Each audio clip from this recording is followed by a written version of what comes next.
এখন যদি পার্শ্ববর্তী শত্রু রাষ্ট্রগুলো আমাদেরকে আক্রমণ করে, আপনি তো ব্যক্তিগতভাবে জিহাদের ঘোষণা দিতে পারবো না, পারবেন?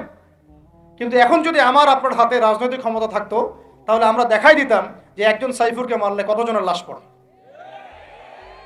একজন ফেলানিকে যদি কাঁটাতারে ঝুলাই দেওয়া হয়, ওরকম 10টা বিএসএফ কে মারার ক্ষমতা আমাদের আছে।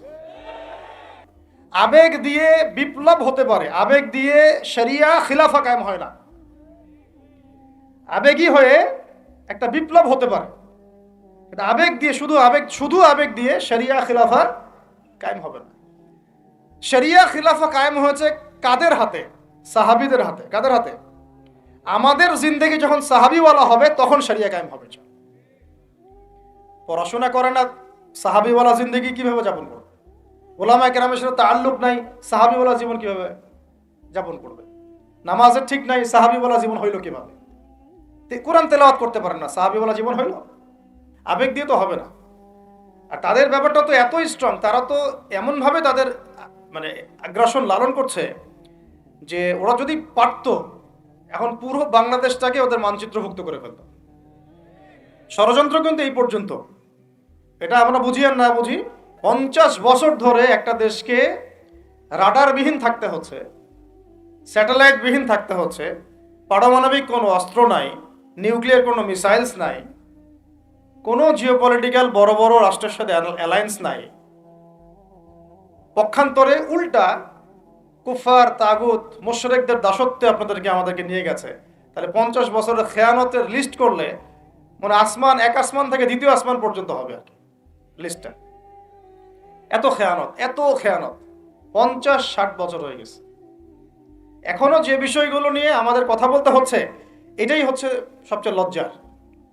এই বিগত স্বাধীনতার 50 বছরে আমাদের এমন একটা জেনারেশন রেডিমেড পাওয়া উচিত ছিল, যাদের ঘরে ঘরে আলেম, ঘরে ঘরে হাফেজ।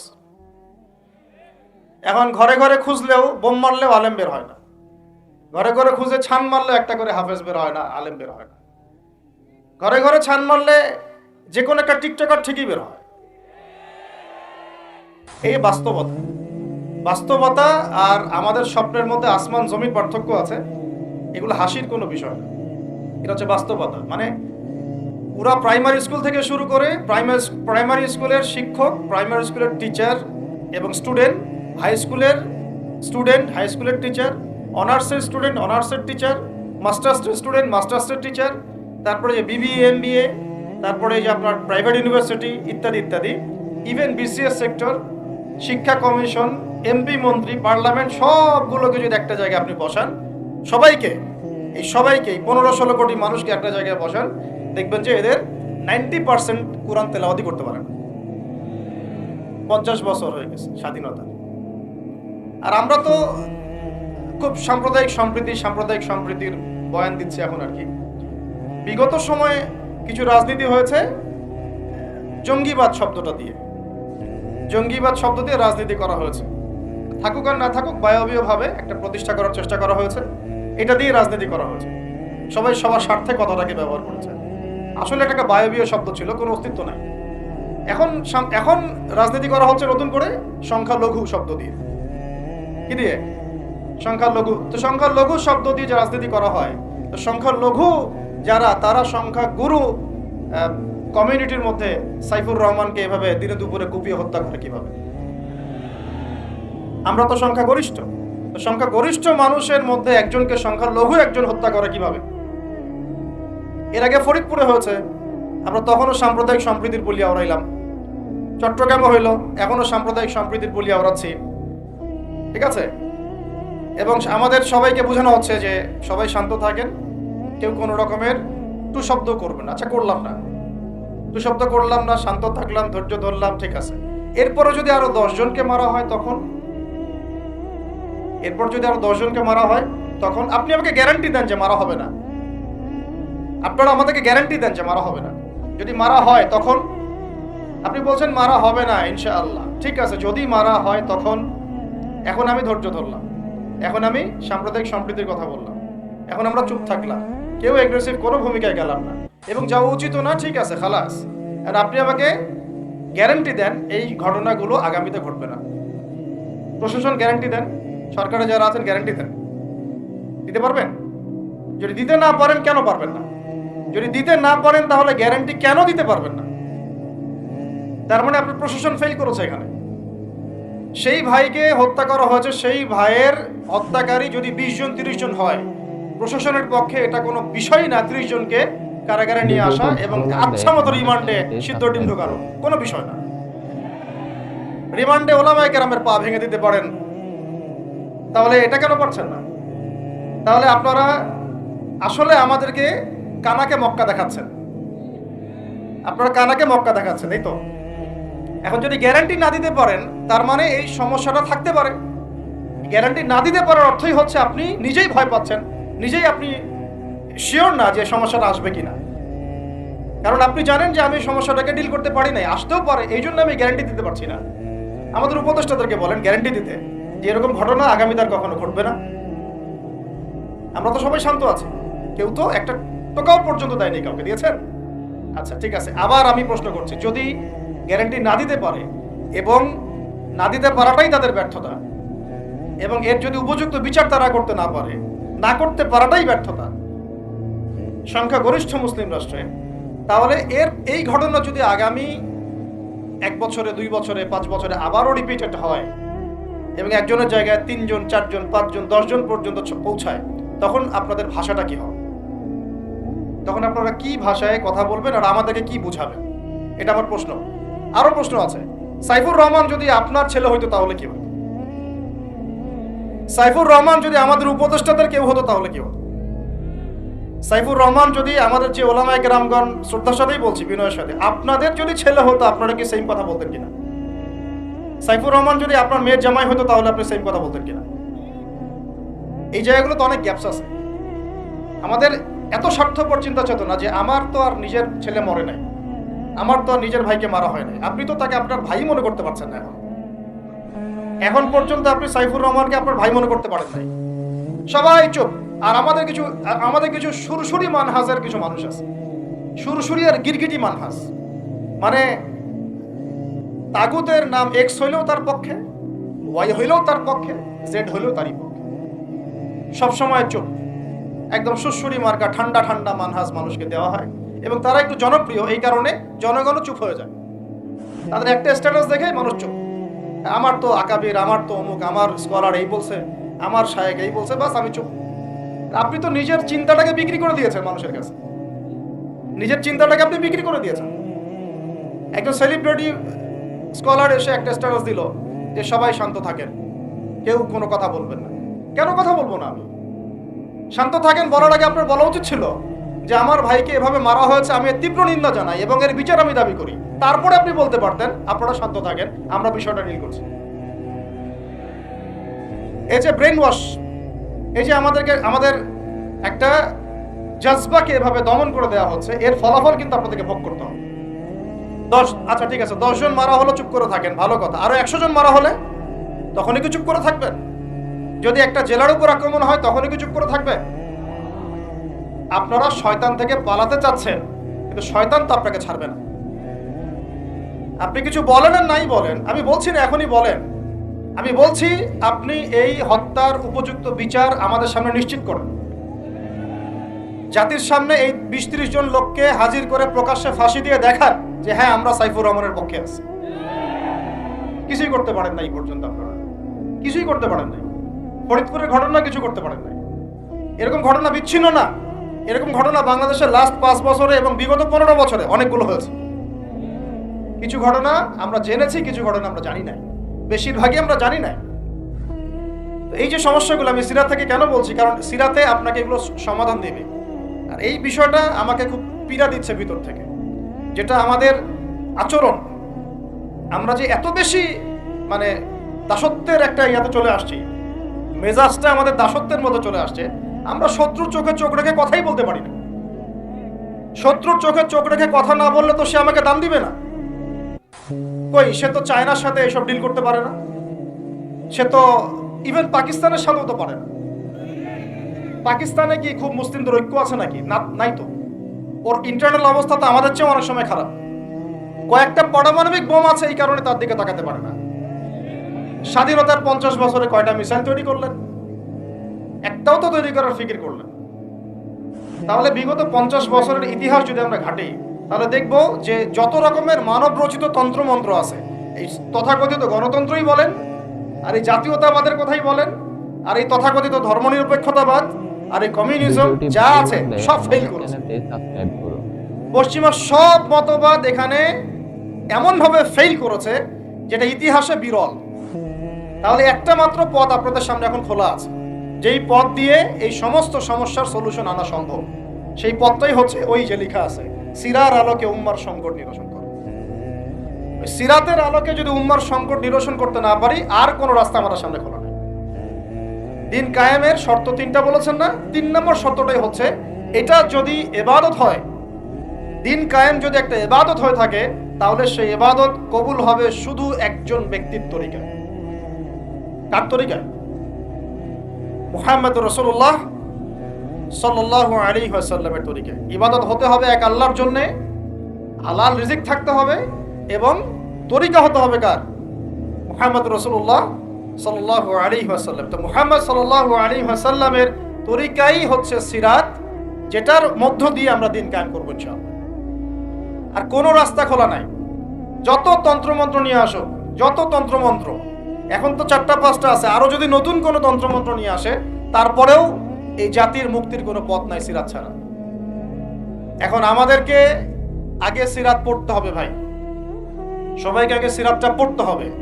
সিরাত পড়লে পরে আপনারা বুঝতে পারবেন যে ইনশাআল্লাহ তাআলা কোন পথে আমাদেরকে হাঁটতে হবে। এখানে টপিক অনেক ডিপ দেওয়া হয়েছে, অত ডিপে গেলে আমাদের সারা রাত চলে যাবে। আমি শুধু ভাষা কয়েকটা পয়েন্ট বলতেছি, একটু মনোযোগ দেন। নবী সাল্লাল্লাহু আলাইহি ওয়াসাল্লাম যখন থেকে কাজ শুরু করেছেন, কাজ বলতে আমি দাওয়াতের কাজ বোঝাচ্ছি, তখনকার সমাজটা কিন্তু আমাদের মতো এতটাও মানে কমফোর্টেবল ছিল না। একটা অমুসলিম রাষ্ট্রে তিনি দাওয়াতের কাজ শুরু করেছেন। মক্কা কি ছিল? একটা মুসলিম রাষ্ট্র না অমুসলিম রাষ্ট্র? অমুসলিম একটা রাষ্ট্রে তিনি অ্যাজ এ নবী তার দাওয়াতের কাজ শুরু করেছেন। সুবহানাল্লাহ। এবং তিনি সেই রাষ্ট্রের একজন পরিচিত ব্যক্তিত্ব, যাকে আস-সাদিক আল-আমিন বলে ডাকা হয়, যার আগেও কোনো গুনাহ নাই, পরেও কোনো গুনাহ নাই। এমন একজন ব্যক্তিত্ব তিনি, যার আগেও কোনো গুনাহ নাই, পরেও কোনো গুনাহ নাই, এবং তিনি একটা অমুসলিম রাষ্ট্রে ওহী প্রাপ্ত হয়ে দাওয়াতের কাজ শুরু করেন। আর আমরা তো মুসলিম রাষ্ট্রে বসে আছি, আমরা তো মক্কায় নাই। আমরা কি মক্কায় আছি? আমরা তো মক্কায় নাই। যদি মক্কায় না থাকি, তাহলে এরকম নতজানু পররাষ্ট্রনীতি কেন? আমরা যদি মক্কার মতো পরিবেশে না থাকি, তাহলে এত নতজানু পররাষ্ট্রনীতি কেন? তাহলে ভারতের মধ্যে আমাদের যে মুসলিম ভাইরা আছে, তারা কি করবে? তাহলে ভারতে যে মুসলিম ভাইরা আছে, তারা কি করবে? তারা কি ওদের পা ধরে করবে, সালাম করবে? হিন্দুদের পা ধরে সালাম করবে? বলেন তো। আমরা তো একটা মুসলিম রাষ্ট্রে আছি, তো মুসলিম রাষ্ট্রে থাকতে এত নতজানু পররাষ্ট্রনীতি কেন? এত দাসত্বের শৃঙ্খল কেন? তো তিনি দাওয়াতের কাজ শুরু করেছেন প্রথম কি দিয়ে, এটা একটা ফ্যাক্ট। আমরা আসলে আলোচনাগুলো আপনাদের চাইতে তাদের শোনা দরকার, যারা আলোচনা যারা করে আর কি।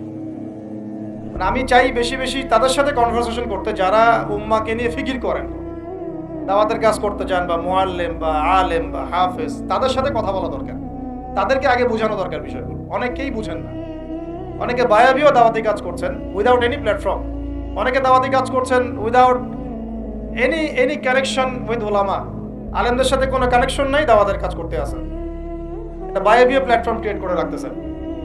তো আমাদেরকে আগে তাদের সাথে কথাবার্তা বলা দরকার, যে মৌলিকভাবে আমরা আসলে কিভাবে আগাবো আর কি। প্র্যাকটিক্যাল কথায় আসেন। এই যে আমরা এতগুলো কথা বলছি না, আমি আপনাদেরকে পুরা পথ ও পদ্ধতি এখানে গিলায় খাওয়াই দিতে পারবো, কিন্তু বিশ্বাস করেন, গিলে খাওয়ার পরে আপনি কিছু করতে পারবেন। কেন পারবেন না? আপনার কোনো অ্যাসোসিয়েশন নাই, কোনো ফাউন্ডেশন নাই, কোনো সংগঠন নাই, কোনো রাজনৈতিক ক্ষমতা নাই, কোনো রাজনৈতিক দলও নাই, রাজনৈতিক কোনো অ্যাপ্রোচও নাই। কিন্তু একটা সেকুলার রাজনৈতিক দল আপনার চেয়ে ভালো ফিল্ড ওয়ার্ক করতে পারবে, কারণ তার চেইন অফ কমান্ড আছে। চেইন অফ কমান্ডই নাই। বলে আসতেছি বিগত 5 বছর 10 বছর থেকে একই বয়ান, মাথায় ঢোকে না জিনিসটা। চেইন অফ কমান্ড বলে একটা কিছু আছে, যেখানে একজন আমির নাই, যেখানে একজন ইমারা নাই, একটা আমির নাই, আস-সামউ ওয়া তাআ নাই, বায়আ নাই, যেখানে শুনলাম, মানলাম, আনুগত্য করলাম, আমির, মামুর, জামা, ইমার এগুলো নাই, সেখানে তো চেইন অফ কমান্ড আসবে না। তাবলীগ জামাত কাজ করছে না? করছে কিনা? একটা শুরা ভিডিওটি পর্ষদ আছে না? ভালো লাগলে শুরাই আমাদের নেজামি চ্যানেলটি আছে না? সাবস্ক্রাইব আমির করুন। আছে না? কাজ করতেছে, ফলাফল পাচ্ছে, মাশাআল্লাহ। জামাত ইসলাম কাজ করছে না? একটা চেইন অফ কমান্ড আছে, প্রত্যেকটা জেলায় জেলায় শাখা আছে, তারা তাদের উপরের লেভেল থেকে কোনো ডিরেকশন আসলে সেটাকে রুট লেভেলে বাস্তবায়ন করছে। তারপরে ধরেন যে ইভেন এই যে আওয়ামী লীগ যে চলে গেল, তার একটা চেইন অফ কমান্ড ছিল না? ছিল কি না? উপরে উপরে যে বলতো জঙ্গি, নিজের ওই ব্যক্তিও বলতো হ্যাঁ এই জঙ্গি, এমন একটা চেইন অফ কমান্ড ওদের ছিল, ছিল না? এখন বিএনপি যারা রাজনীতি করতেছে ওদের নাই? আছে। এখন আপনি বলেন যে ইসলামপন্থীদের রাজনৈতিক দল কয়টা? একটা আছে আমাদের শাসনতন্ত্র, একটা হচ্ছে হেফাজতে ইসলাম, আর কি হেফাজতে ইসলাম তো আসলে কোনো রাজনৈতিক ব্যাকগ্রাউন্ড থেকে আসে না, এটা এসেছে, আপনারা তো জানেন হিস্ট্রি, কোন প্রেক্ষাপটে এটা তৈরি হয়েছে, শাপলা চত্বরে ঘটনা, তাই না? আর জামাত ইসলাম। আর কথা হচ্ছে যে আমাদের তো মানে পৃথক পৃথক প্ল্যাটফর্মগুলোর মধ্যে একটা ঐক্যবদ্ধ সমন্বয় সবার আগে দরকার, তারপরে আমাদের একটা একটা বৃহত্তর চেইন অফ কমান্ড দরকার। তখন কি হতো যে উপর থেকে একটা একটা কিছু ছেড়ে দিলে একদম নিচ পর্যন্ত আসতে সময় লাগতো না। এখন এগুলোর বাইরে আবার যারা চান যে না, কোরআন এবং হাদিস, ইসলামী ইমারা, শরিয়া এগুলো বাস্তবায়ন হবে, দাওয়াতের সাথে সাথে জিহাদ থাকতে হবে, এবং আমরা কোনো গণতন্ত্র, সেকুলারিজম এইসব পশ্চিমা আদর্শে যাব না, তারা ফেসবুকে বায়োবিও ঘুরে বেড়াচ্ছেন। ফেসবুকে বায়োবিও ঘুরে বেড়াচ্ছেন, ইউটিউবে ইন্ডিভিজুয়ালি কাজ করছেন, সবার নিজস্ব স্বতন্ত্র মার্কাস, মাকতাবা ইত্যাদি ইত্যাদি, কোনো সমন্বিত প্রয়াস নাই। এইভাবে তো হবে না। এইভাবে কি হবে? সর্বোচ্চ এককভাবে কিছু দাওয়াত দেওয়া যাবে, কিন্তু নবী সাল্লাল্লাহু আলাইহি ওয়াসাল্লাম ওহী প্রাপ্ত হওয়ার পরেই দাওয়াতের যে কাজ শুরু করলেন, এটাই চেইন অফ কমান্ড। সুবহানাল্লাহ। একটা জামার মধ্যে তিনি সবাইকে নিয়ে আসছেন। খেয়াল করে দেখেন, প্রথম ওহী আসলো কি সংক্রান্ত? ইকরা বিসমি রাব্বিকাল্লাযী খালাক। এই তো পড়ুন আপনার রবের নামে যিনি আপনাকে সৃষ্টি করেছেন। তো পড়া, তিনি কি পড়তে পারতেন? তিনি তো পড়তেও পারতেন না। তিনি তো বলছিলেন যে মা আনা বিকারি, আমি তো পড়তে জানি না, তারপরে তাকেই পড়তে বলা হচ্ছে, আপনি পড়ুন। কারণ এই জ্ঞানতাত্ত্বিক রেভলিউশন ব্যতীত সমাজ সংস্কার সম্ভব না। এখন আমরা সমাজ সংস্কার সবাই করতে যাচ্ছি, কম বেশি সবার জায়গা থেকে, পড়াশোনা কেউ করতে চায় না। আল্লাহর কসম করে বলছি, যারা ইভেন দাওয়াতের কাজ করছে এইসব জায়গায় আমরা যারা দাঁড়ায় আছি না, তাদের অনেকেই ওলামায়ে কেরামের সাথে কোনো তাআল্লুকই নেই, কোনো সিলেবাস নাই, কোনো পড়াশোনা নাই, কোনো ক্রাইটেরিয়া নাই, কোনো অ্যারাবিক শেখার কোনো ফিকির নাই, কুরআন শেখার কোনো ফিকির নাই, তাফসীর শেখার কোনো ফিকির নাই। আমি দাওয়াতের কাজ করতেছি, সুবহানাল্লাহ, মানুষ আমাকে সেলিব্রিটি মনে করে, দ্যাটস অল। এভাবে হয়? এভাবে কি দাওয়াতের কাজ হয়? অথচ নবী সাল্লাল্লাহু আলাইহি ওয়াসাল্লামকে আল্লাহ পাক পড়তে বলছেন। তাহলে প্রথম দরকার আমাদের জ্ঞানতাত্ত্বিক রেভলিউশন, যেটা বললাম যে বিগত 50 বছরে অলরেডি আমাদের ঘরে ঘরে একজন করে আলেম, একজন করে হাফেজ থাকা উচিত ছিল। এটা বিগত 50 বছরের শিক্ষা সিস্টেমটা এমনভাবে সাজানো হয়েছিল যেটা একটা ধর্ম নিরপেক্ষ শিক্ষা সিস্টেম। এটা এই যে একটা ছেলে বসে আছে 30 বছর বয়স, ওর তো অধিকার ছিল যে সে এসএসসি, এইচএসসি, অনার্স মাস্টার্স লেভেলে এসে কোরআনের অর্থ করার যোগ্যতা সে অর্জন করবে। এটা তার রাইটস ছিল অ্যাজ এ মুসলিম কান্ট্রির একজন সিভিলিয়ান হিসাবে। তার রাইটস ছিল এটা, যে আমি একজন মুসলিম কান্ট্রির সিভিলিয়ান, আমার রাইটস আছে স্কুলে গিয়ে কোরআন শেখার, কলেজে গিয়ে কোরআনের তাফসীর শেখার, অনার্স লেভেলে গিয়ে হাদিস পড়তে শেখার, হাদিসের মুতাআলা করার। ইভেন সে মাস্টার্সের পরে ইফতা দেওয়ার মতো যোগ্যতা অর্জন করতে পারতো যদি শিক্ষা সিস্টেমটার মধ্যে সমন্বয় থাকতো।